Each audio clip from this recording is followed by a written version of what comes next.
Ahoy there, Captain Benzie here, coming at you with another ship fitting guide for EVE Echoes. In today's video we're going to be looking at a Tech 8 battlecruiser, the Caldari Drake. This is one of the most requested ships I've ever had on this channel. A lot of you guys have been asking, when are you going to be doing the Drake, when are we going to have a Drake fitting guide? So now I feel is the time to actually showcase this one and tell you all about this ship. Before we do though, however, I want to give a big thank you to every single one of you who has hit subscribe, dinged that notification bell, and set it to notify instantly. That of course means you know when the videos go live as soon as they do. I've promised that I will do some giveaways, and now NetEase have given me the opportunity to do weekly prize giveaways on this channel, so do stay tuned. It'll usually be on Tuesday's video, but I can't guarantee it might change throughout the week, so do be aware to watch them all. This week we are giving away 4 Combo Omegas, 4 months of Combo Omega, and in order to win this, you just need to come onto Twitter and tag me at CPT Benzie, at Captain Benzie, with a screenshot or an image of your favourite ship, and I want to know why it's your favourite ship. It doesn't have to be one you're flying, it might be one that you're looking forward to. So let me know what your favourite ship is, what ship you are most excited about, and why. And at the end of the week, 4 of these will be chosen to win 1 month of Combo Omega. So get right onto that, folks, and good luck to you all.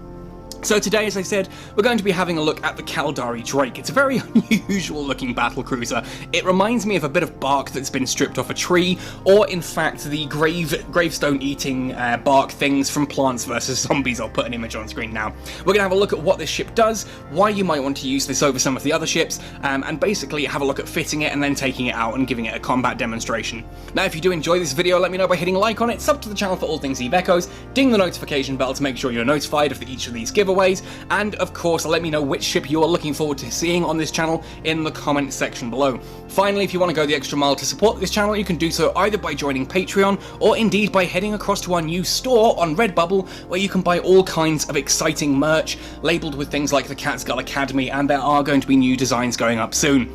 All that said and done then, let's jump right in and talk about the Caldari Drake. The Drake is a Caldari state battlecruiser made available at Tech Level 8. So if we head to the Caldari ship tree, up to the battlecruiser line and up to Tech Level 8, there's the Drake in all its glory.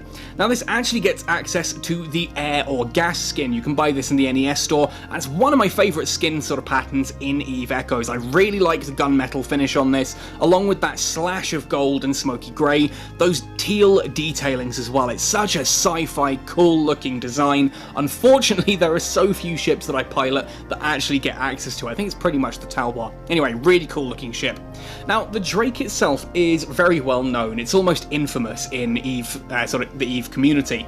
At one point in EVE Online, the Drake was so ubiquitous. It has now kind of been nerfed, plus new ships have been added that outclass the Drake in almost every way.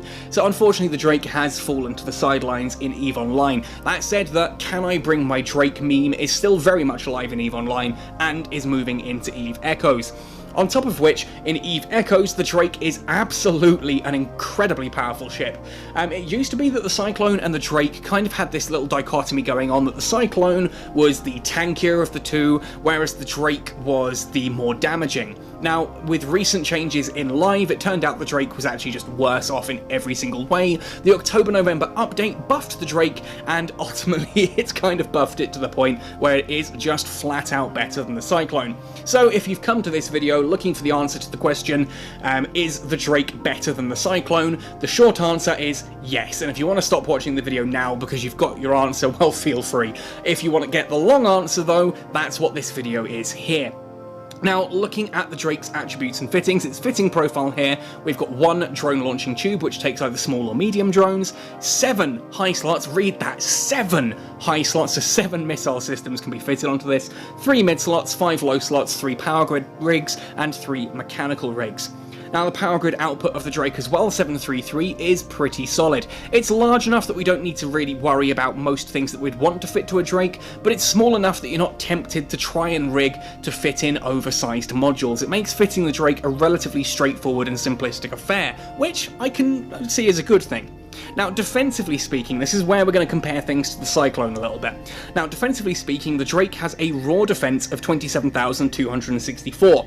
That already outclasses the Cyclone's 24,551, 24551. Now, the Drake, you can see here, primarily then in the shields, 9,815, compared to the Cyclone's 7,479. The Cyclone does get a minor advantage if you're going up against electromagnetic damaging ships, because whereas the Drake has no resistances to the shields, the Drake's shields have no resistance to electromagnetic damage, the Cyclone does get a 10% increase to resistance against electromagnetic on the shields, and on the armour as well. The electromagnetic resistance of a Cyclone's armour is 60%, whereas it's only 50% on the Drake. The Drake, on the other hand, does get 28% thermal compared to the Cyclone's 20% thermal on shields, and it gets 44.75 thermal resistance on the armour compared to the Cyclone's 35%, so it does kind of even out there. It means in very specific situations, if you're only going up against lasers, theoretically the Cyclone can just pull ahead on its tankiness, but considering that it's outclassed by the Drake in every other way, it's almost negligible. It's a negligible difference. At this point in time, the Drake is just flat out better in regards to tank. Then if we look down at the rest of the stats here, we've got a fairly sizable capacitor bank, 2,363, very aggressive maximum capacitor recharge rate of 10.82, fairly standard for a Caldari ship. You tend to see some very decent capacitors across the board there. Signature radius, 245.7, as a very large signature radius. The Drake is the broadside of the barn, and heck, I think if you're trying to miss the Drake, you're still going to hit it. And a flight velocity of 168 is middling to slow for battle cruisers. This is not a fast ship, and certainly once we look at the mass and the inertia modifier here as well, you need to understand that the Drake is going to take an awful long time to realign and actually point at different targets. So if you need to make a quick escape, you need to bear that in mind. The Drake is a fairly slow and ponderous beast. Very slow flight velocity, large signature radius, and slow and ponderous mass and inertia modifier means that you are going to take a bit of time to get wherever it is you want to go. Looking then at the trait descriptions, the Drake shares the same roll bonuses as the Cyclone, 25% medium missile torpedo velocity. Obviously that's not just how fast they hit your target, that also increases the maximum range of your missiles as well. Essentially, if you've got a missile that lasts for 10 seconds and it's travelling at 10 meters per second, it's only going to go 100. Whereas if you've got a missile that's going to last for 10 seconds, travelling at 15 meters per second, that's 150 meters it's going to go in those 10 seconds. It's simple math, but basically, missile torpedo velocity increases the range as well, so it is a very useful stat there to have. Now, can fit command bursts. This is a point I don't want to spend too much time on here, because command burst modules are not in EVE Echoes yet, and even on the test server, I cannot see command burst modules and see what they actually would do.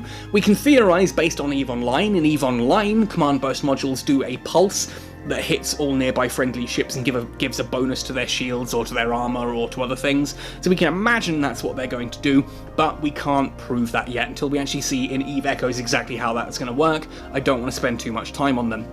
Then, if we look at the skill bonuses here, Battlecruiser Command first at the bottom. With the Drake, every level you have in Battlecruiser Command increases your shield resistance by 4%. That means you're getting a 20% increase to the shield resistances, at which point the Cyclone, that minor bonus that it had to its shield resistances for electromagnetic, gets massively outclassed. I mean, heck, there alone, 20% additional shield resistance, you're going to have 20% electromagnetic. So already, as soon as you've got a single level in Battlecruiser Command, you're pretty much outclassing the Cyclone. So again, it's like, you see my point here, hopefully, as to why I say the Cyclone is just dramatically outclassed here by the Drake. When it comes to the damage aspects as well, Advanced Medium Missile Torpedo Upgrade, you've got a 12.5% increase to kinetic and thermal damage from your torpedoes. That's a 62.5% increase at full training of level 5. That is obviously only to the thermal and kinetic damage, so it's not a 62.5% increase to your missile damage. Your overall damage works out, it depends on the target ultimately, and whether you're hitting shields or armor and what their resistances are, etc. But it is an increase to the damage, and it means that the missiles on the Drake are more damaging than they are on the Cyclone, and the fact that you've got that additional shield resistance makes you considerably more tanky than the Cyclone. The Cyclone does get a bonus to its shield boosters and how much they boost per cycle, But ultimately, the fact that the Drake gets those incredible shield resistances, plus it's just got a bigger tank overall, does make it more tanky and more damaging at this point in time. I'm not sure if that will ever change, if that might get adjusted down a little bit, if the tank gets reduced on the Drake, or if it gets increased on the Cyclone. We'll have to see. But at this point in time, you can see there that the Drake just flat out outclasses the Cyclone. The way that you fit a Drake ultimately comes down to what type of content you're intending to do and what kind of targets you're aiming to take care of. Now, before we jump too much into the details of the fitting itself, I just want to spend a moment talking about the actual types of modules used. Now, in this video, you'll notice that everything I'm using is either Metal Level 8 or Dead Space level gear. That means, of course, this is a very expensive fit. That's because I have access to a special content creator test server. It means I can sort of magic up all of the items I need to showcase for a fitting. Now, I don't get to any benefit from this on live, so if you meet me on live, the stuff I'm doing there is purely through the sweat of my own brow, and so the ships that I fly, etc. are all there, but it means that here on the test server I can showcase ships that normally I would not have the skills or the financial availability to showcase to their fullest extent. I can therefore fit this to my wildest dreams, showcase it to the best of its ability, but you need to understand that whereas, for example, here I'm using Pitham C-type medium missile launchers, if you were just using Mark 7 medium missile launchers, it's much the same. Don't feel that you need the top level gear. This is something to aim towards. Theoretically, if you look at, say, a Challenger medium missile launcher or a Pitham C-type medium missile launcher, there is a difference obviously in the DPS across the board, but there is also a massive difference in cost, and it's up to you to decide whether or not going from a 10 million missile launcher that does, for example, 100 DPS is worth going up to a 150 million missile launcher that does 133 DPS. It's, you know, it's whether or not you've got the spare risk in order to do that. Anyway, that said and done, we are looking at a range build here with the Drake. Of course, medium missile launch is what we're going for, and you can see the damage types here are getting those bonuses from the battlecruiser skills. 255 on the electromagnetic and explosive, whereas with getting that thermal and kinetic 62.5% increase to 414. Now, the reason I've gone for medium missile launches is we're going for a range build here. These have a range of 51.36 kilometers. Good damage, very decent range, and the range does not change between Mark 5 medium missile launches or the Pitham C types. So again, whichever you can have availability of is absolutely fine for the build. 51.36 kilometers is what we're looking at. Now, if you're going up against, if you're going for solo PvP, you may decide that you want to fit torpedoes. Torpedoes mean you have to get closer, but if you've only got one target, you can kind of take the damage from being up close and personal to whatever you're up against. And if you're going in a fleet and you think you're going to be coming up against a lot of things like frigates and destroyers, yes, you can still put rapid missile launchers on there in order to deal better damage against any smaller targets. Now here, I've gone for the mediums because they are good against everything. They do struggle a little bit against things like drones and some of the faster frigates, but that's where our mid-slots come in. First and foremost, a Halley target painter. By making something's signature radius bigger, our missiles are able to apply their damage better. If you haven't already, go watch my video on how missiles work to understand how that one actually applies. But basically, we're going to be making our target's signature radius that little bit bigger. So if it's something like an interceptor frigate or a destroyer or whatever, we can hit it with a target painter. It's now a bigger target and takes more damage from the missiles.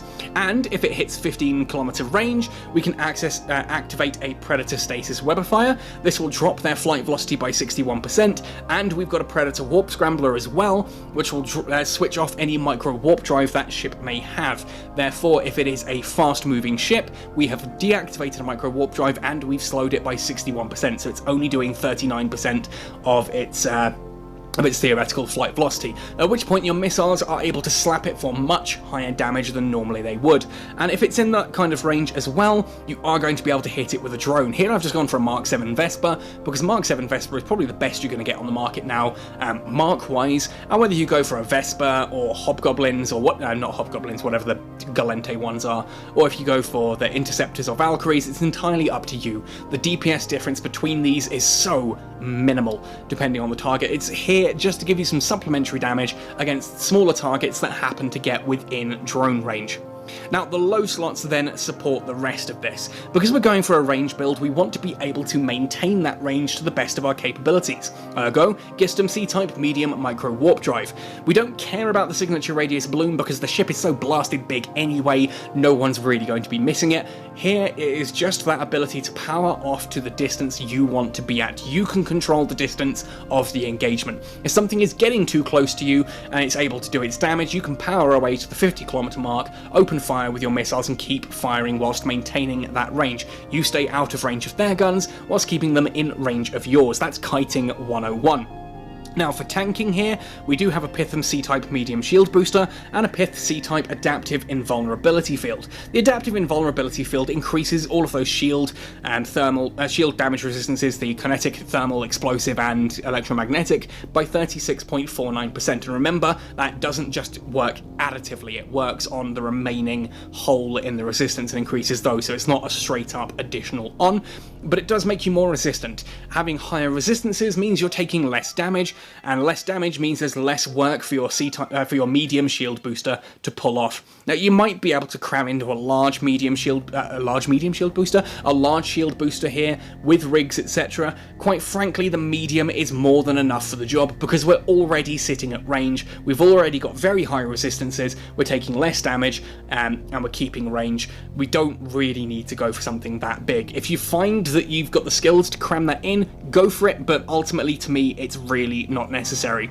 I've got a ballistic control system as well here in the low slots. This just increases the damage of my missile systems. 5% damage increase, 4.5% faster activation time. That's just for having it fitted. You can activate it for an additional 9% damage bonus and boost the activation time adjustment by 400%, which makes for a massive increase of damage when that's active. In this case, you can see that thanks to the skills I've got, 44 seconds of activation and then a 60-second cooldown before I can use it again.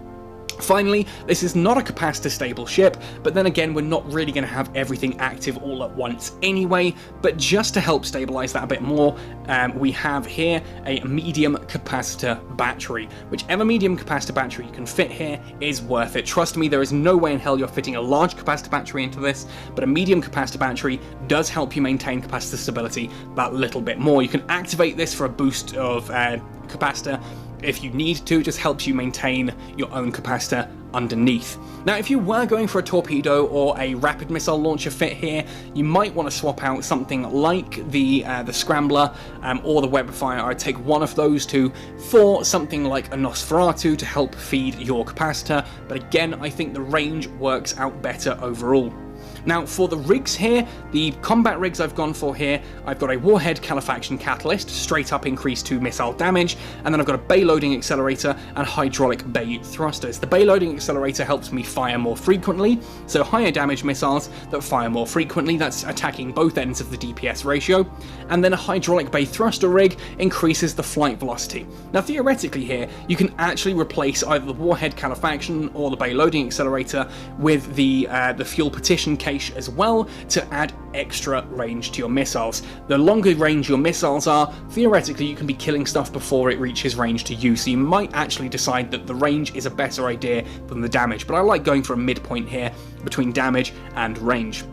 Now, for the mechanical rigs, I've gone for a targeting system subcontroller. This allows me to lock on that little bit faster. I've got a better scan resolution. It means if I'm going up against things like frigates and destroyers, I can lock onto them and start shooting at them that little bit faster, hopefully take them out before they hit range. I've got a dynamic fuel valve, which reduces the amount of capacitor required to activate that micro warp drive. I intend to use that a lot to get myself to the correct ranges so that I maintain a distance outside of my enemy's guns. I want to be able to access that micro warp drive frequently, therefore I don't want to pay as much capacitor for it if I can help it, and a semiconductor memory cell 3 rounds this off by just pumping up my capacitor that little bit more. Means I can have my systems active and they're going to recharge better a little bit more over time.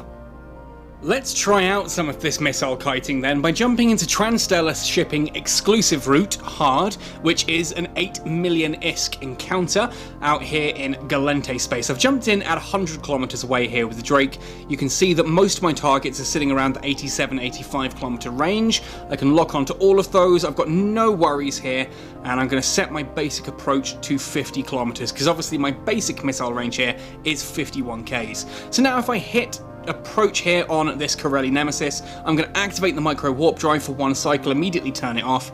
It means I will start zooming a little bit closer. Hopefully I'll get to that 50-kilometer range in just 1 activation. Hopefully the Nemesis is coming towards me as well. Basically, the aim of this is for me to sit at that 50-kilometer mark, one by one take out each of these ships. So now that we're just coming into range of the Nemesis there, 50 kilometers, we're going to activate the medium missiles and the target painter. Now you see, obviously, 50 kilometers away, I don't have any of my tanking modules active at this point in time. That Nemesis, already we're down to almost half of its armor. Next volley of missiles, off they go. Is that going to be enough to take it out? We shall see. Not quite. I am setting approach and moving away as it's getting a little bit close. It's coming into the 40-kilometer, so by afterburnering away, you can see I hit about 1,000 meters per second, and I can move away. Next one on the list in regards to how close it is the Celestis 2. So we're going to go up against that one next. 65 kilometers. Let's put on the battery as well, just to take up that little teeny bit of damage I've taken. There we go. And we should approach with the micro warp drive active and get to that 50-kilometer boundary. Once we hit the 50-kilometer boundary, you see I've already got the target painter on because that's got basically infinite range to it. Once I hit the 50-kilometer margin, there we go, that's when I'm going to put on the missile guidance system, the ballistic control system, sorry, and that increases my damage to 1,231.06 DPS. That is a large increase to the damage that those missiles are going to do. And crikey, straight the way through the shields, through half of the armor, all the way down into hull in 2 volleys. There we go, that Celestis is going to go down any second now. Next volley to hit it, boom. Okay, so all 3 of these ships are fairly close to each other. We are going to go for the Nemesis first. So, I don't know why I'm setting a manual approach here. We are going to approach here. I'm just going to use the standard approach. Activate the micro warp drive for that single cycle. Move into range. And you see, again, without the shield booster active, I'm down to 93% shields. It's almost nothing. Once I'm at 50 kilometers, activate the missiles. The target painter's already active. Off go those missiles. Let's see how much damage they do per smack. Here comes the first wave. And 2,244, all the way down to hull in 1 hit. Everything here is so far away that we just don't need to worry about it. Now onto the Talos 2 next. We're already at the 50-kilometer margin, so I can just activate everything there and start to smack through. And hopefully you should see at this point, I don't need to labour the point much here. I can maintain that 50-kilometer range, and as long as I can maintain that 50-kilometer range, I can pretty much handle anything before it gets close. You can see the damage I'm taking here is absolutely abysmal. These are not doing anything to me at all. Not sure why we're not getting any hits there on the Talos. Guessing we're getting the little missile bug there. This does happen from time to time. Missiles are theoretically incapable of missing, but sometimes the game just kind of seems to forget to calculate their damage for a moment. So let's let those smack through there. There we go. There we go. Now we're hitting that Talos 2. I actually got a video on the Talos coming soon as well. Interesting ship. But hopefully you're seeing the point here that as long as I can maintain that 50-kilometer range, I take very little damage from the targets at all. It doesn't matter that I'm not capacitor stable because I'm barely activating anything at all. I don't need to use hardly any of the juice that my systems require because I'm just every now and then activating the systems I need. Like here, they've got the ballistic control system active, the missiles are flying through, and I'm slowly bringing that, well, not even slowly, I'm bringing that Talos down, and we'll move then on to the Dominics, obviously after that, and see how quickly that one goes down. As long as I can maintain that 50-kilometer range, it really doesn't matter, you know, I take so little damage in return. I can just sit here and quite safely pound on each ship one at a time. And if anything does get too close, I've still got the Web of Fire, I've still got the Scrambler, that I can actually take care of those and still be able to apply some decent damage. Because remember, missiles don't calculate based on angular velocity, they calculate based on maximum total current velocity, which is a very different thing. If you slow something right down, it doesn't matter if it's 5 kilometers away or 50 kilometers away. If it's in range, all that matters is its current speed. So you can do good damage no matter what range you're at.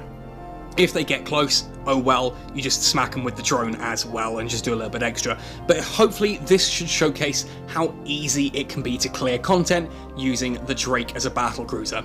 Anyway folks, I'm not going to labour the point on this one any further than I already have. Let me know your thoughts and opinions on the Drake. I know this is a very popular ship, it's one a lot of you guys have been asking about. I wanted to showcase that yes, you can do some high level stuff on this. This is a Tech 9 anomaly, obviously, Tech 9 encounter. I'm earning 8 million from this, plus everything that I'm earning from the ships.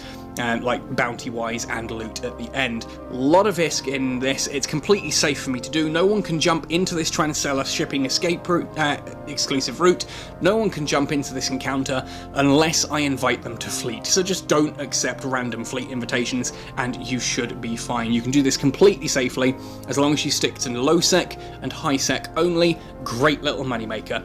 Let me know how you get on with the Drake, what your thoughts and opinions are. Is this your favourite ship? Don't forget to come onto Twitter and talk to me about what your favourite ship is. Show me a screenshot, give me a story of why that's your favourite ship. 4 of you lucky winners by Friday will have been contacted. You will be getting a full month of Combo Omega.